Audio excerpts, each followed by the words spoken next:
They say history is full of coincidences, but this one might just take the cake. Hi, it's me, and this is my channel.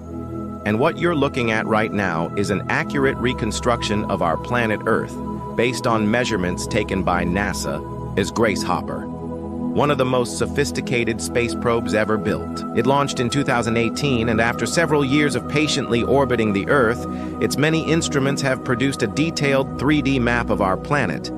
The incredible thing about this model is that it was completed nearly 200 years before Ferdinand Magellan circumnavigated the globe between 1519 and 1522, proving once and for all that the Earth was round. Now you might be thinking, why are we talking about this today? Well, to answer that question, we have to go back to the beginning. You see, ancient people had no idea how big the Earth was or even what shape it was. They thought it was flat. Probably because if you look out in any direction, the ground appears to be flat. And what's more, they believed that the Earth was the center of the universe, with everything revolving around it. But a few centuries ago, scientists began to suspect that this wasn't true. After all, if the Earth was flat, shouldn't the horizon curve downwards? But they couldn't prove it. There was no way to measure the Earth's circumference accurately enough to know for sure. Then came Eratosthenes of Cyrene, a Greek mathematician who took on the challenge.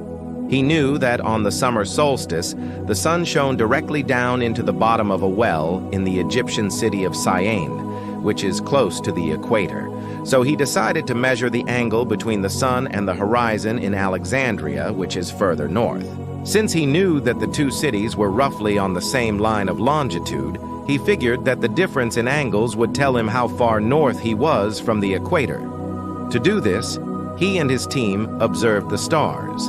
They knew that the North Star, also called Polaris, was directly over the North Pole. So by measuring the angle between Polaris and the sun, they could calculate their latitude.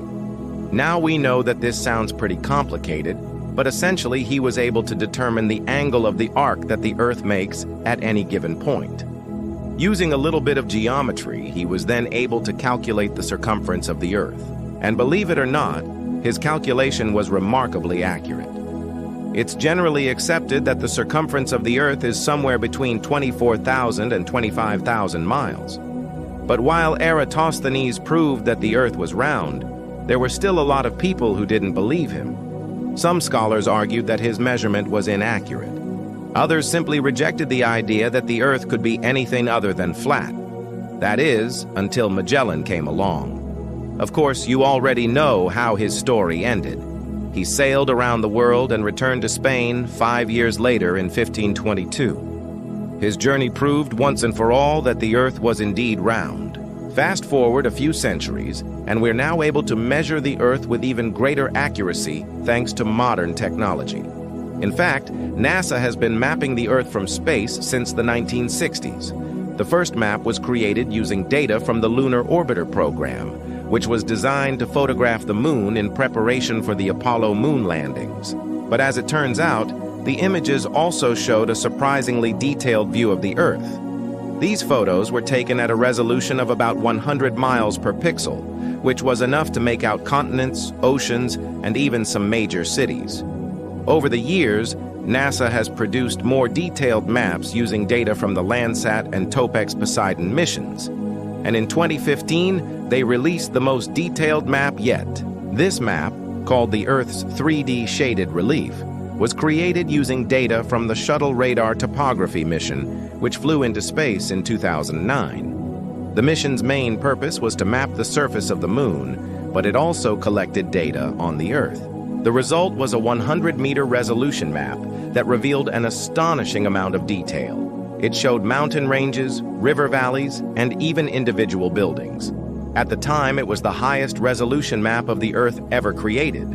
But it's only the second highest resolution map of the moon. And now, here we are in 2021 with the highest resolution map yet. Once again, it's another NASA product.